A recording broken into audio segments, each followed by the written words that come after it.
তো hello guys, finally আরেকটা video নিয়ে আসলাম।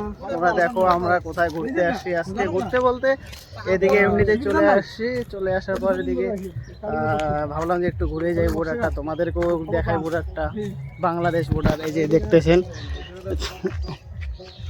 বাংলাদেশ বর্ডার। এদিকে আমরা এখানে ঘুরতে আসলাম। আমি বিকাশ, এই যে একটা ভাগনা বিকাশ, ঘুরতে আসলাম। এদিকে কিছু বল। বিকাশের ফোন এসে গেছে। এই যে এদিকে দেখা যাচ্ছে, এদিকটা হচ্ছে আমাদের ইন্ডিয়া, আর ওদিকে পিছনটা হচ্ছে মানে যে বেড়া রয়েছে, বেড়ার পিছনে হচ্ছে বাংলাদেশ। যে বর্ডার এদিকে দেখা যাচ্ছে কাঁটাতার। এদিকে আমাদের বিএসএফ আঙ্কেল যাচ্ছে। তো কিছু কথা বললাম না আমরা আজকে সেরকম। তোমরা যদি বলো আরেকদিন আমি বিএসএফ আঙ্কেলের সঙ্গে স্যারের সঙ্গে কথা বলাই দেবো, ওরা কি বলে। আজকে বেশিক্ষণ ঘুরবো না, কিন্তু মানে আজকে তো বাড়িতে যাইতে লাগবে তাড়াতাড়ি। তো বিকাশকে বাড়ি থেকে ফোন করলো বিকাশ।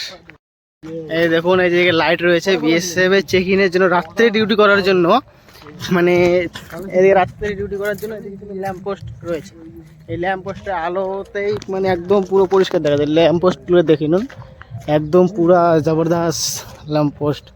এদিকে আবার সুন্দর একটা স্ট্যাচু দেখা যাচ্ছে, জানি না এগুলো কার। এগুলো কিসের স্ট্যাচু?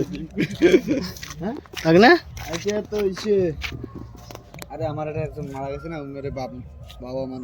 আচ্ছা আচ্ছা, ভালো লাগলো।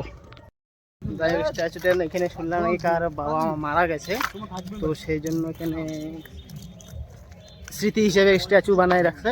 দেখে খুব ভালো লাগলো যে মা বাবার জন্য কেউ এরকম একটা স্মৃতি করে রাখছে।